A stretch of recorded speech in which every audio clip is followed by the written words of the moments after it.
Okay guys, in the garage it's part 2 of the tanning process, and we're doing that mink. So this is removing them from the container, and so anyways, I got a couple, I just thought I'd show you guys, I got a couple nice coyotes here on my last check. So a couple males, one's 30 pounds, the other one's 35 pounds. And they're starting to run the trails now. Breeding season's coming, and it'll a lot easier to pick up on them blind trail sets. Oh, and this fella here, he's really tawny. That's what they classify as a real tawny coyote. He's got all that under fur, that brown or whatever, but nonetheless, he's got for a male, he's sure got a nice belly on him. He's really nice. So yeah, yeah, and this one here, he's more of a silver, but also again another male, a lot lighter color, and again another nice belly on him. So these are two fine marketable coyotes. So that's pretty good. So happy about that. So anyways, I will show you the process here. So so here's the solution. Down in there is the mink hide turned inside out. So what I do is just kind of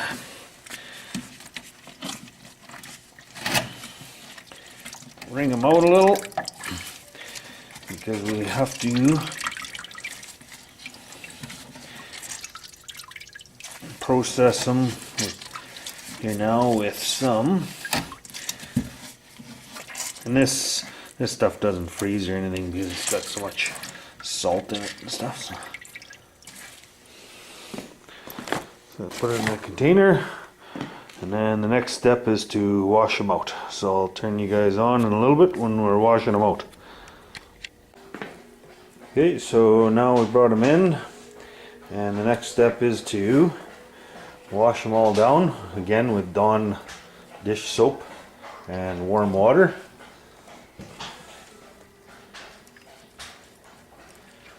Just kind of get as much of that vinegar and salt as possible off him and out of his fur and everything. Give him a good rinse job. Now if you're doing a coyote or something big, or a wolf, you probably want to use a big 5-gallon pail, and then that spinner that I showed you guys in the first video to spin them all dry after and get as much off as possible. This one here is you know, being a small little animal or whatever, there's not much to it, right? So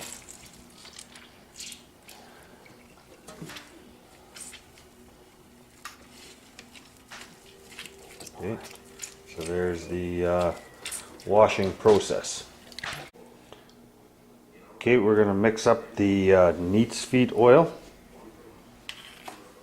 so you can have a look what it looks like.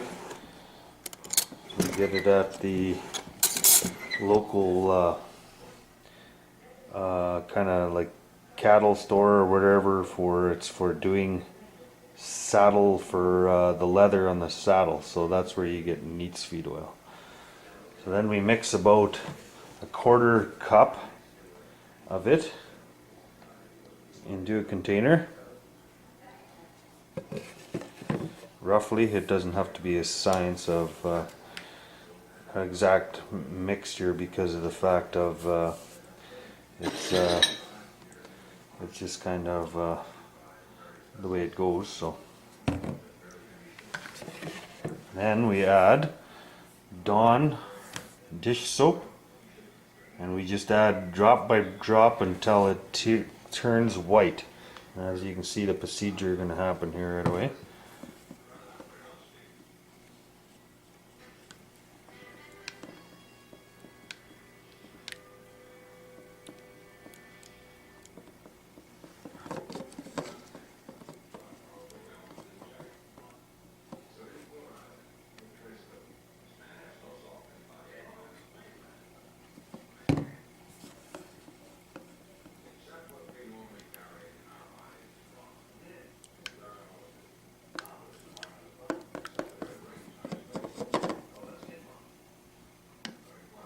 Okay, and then the last little bit is some hot water. We don't put very much on. We like it to stay pretty thick because it applies onto the hide itself much better. So let's see what we put in there. And that is about it. And this part of the process is the part that is put on the leather to soften it, so when it starts to dry, this goes into the leather to make it soft. So that's what this process is. So neat's feed oil, a little bit of Dawn dish soap till the neat's feed oil turns white, and a few drops of hot water in there, and there you go. That's the mixture. Nothing no really big measurements on it. If you follow that kind of procedure, now you have the conditioner for the leather after it starts to dry when it's out of the tanning solution. So okay, and then the next one I'll turn it back on when we're gonna start applying it to the mink leather.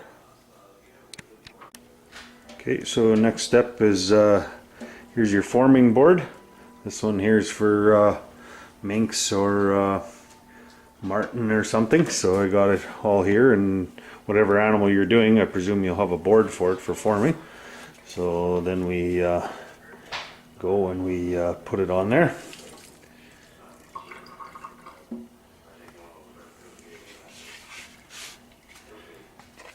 And you'll notice the hide looks brown or whatever. It'll do that for in the meantime. That's just the way it is, so it's not really a big deal. When you're getting it on the forming board, try to keep it as straight as possible, because that's what the form of that animal is going to be. Like if you're going to use it for a wall hanger and stuff, so put it on there. So okay, well, I'm going to turn you off because we're going to pin it here right away. So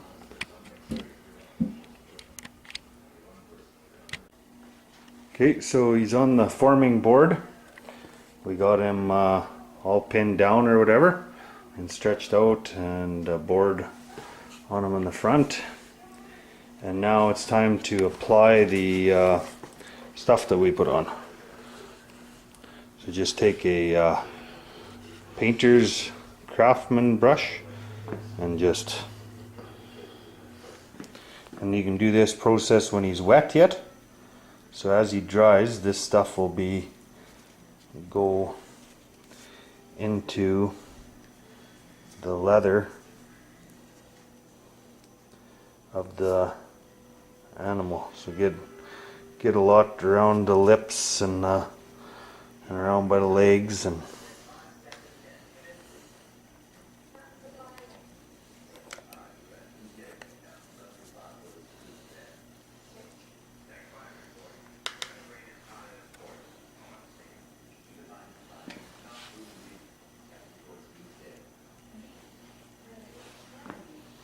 you can kind of see where it's all built up, so make a nice even coat.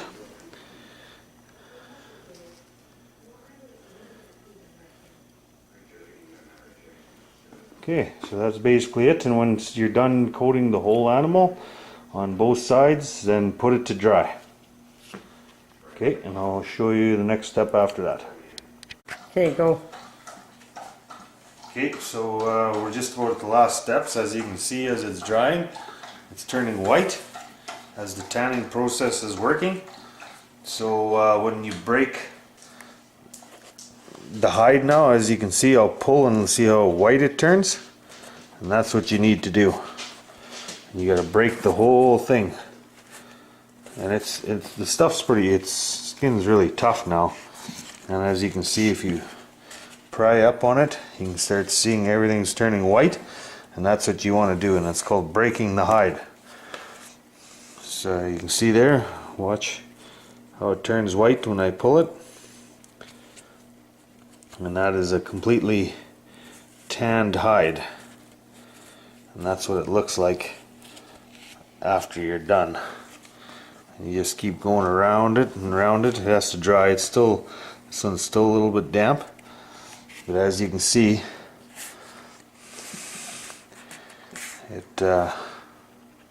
it'll turn white.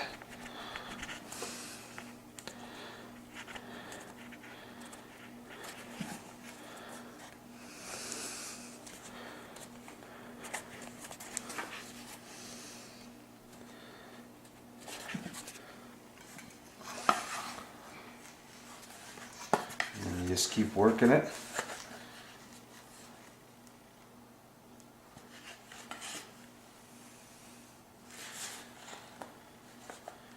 You see where the end of the stick is. See how it turns white?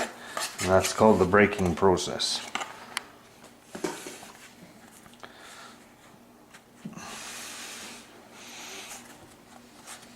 So that's probably the toughest part of the whole job, is doing the breaking.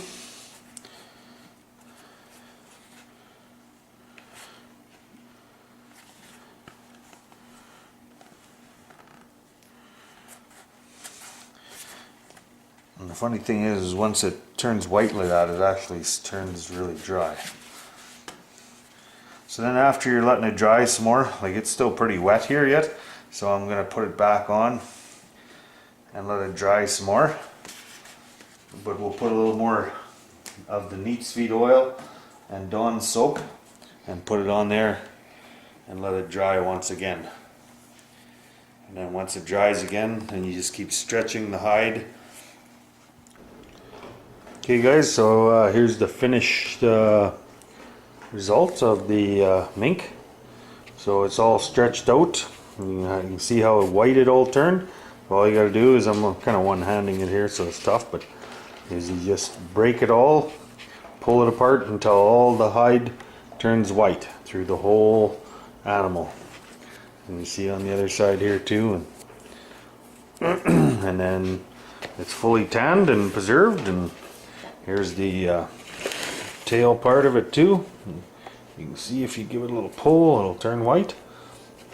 And so that's the final thing. The only downside of it is you do smell a little bit of vinegar smell because of the tanning process, but if you put a couple bounce sheets in it, and that smell just kind of goes away. So I'm going to flip it out here right away and then show you. Okay guys, so here's the mink. He's now with the fur out. He's looking pretty fine and stuff. So all ready for a wall hanger or whatever you want to do with him. You know, you can just go around and check him out later. But he's fully tanned, as you got to see the process. So there you can see inside what he all looks like and stuff. So yeah, so if you guys have animals that you want to keep, and the more you work it too, the softer the animal gets, and some animals you want to keep and off your trap line and use them as wall hangers, that's what we do. And you know, the fur value is you know, not so high on these mink or whatever, so we just tan them up and hang them around and put them in the house or whatever, and all good to go, and nice little conversation pieces. So there's the tanning process, and if there's any questions, you guys just drop me off a line on the bottom of the comments, and I'll answer them as best as I can. So really, like I said, not a whole lot to I'll bring them over here a little bit. Really not a whole lot to do with them, but at the end of the results are really good.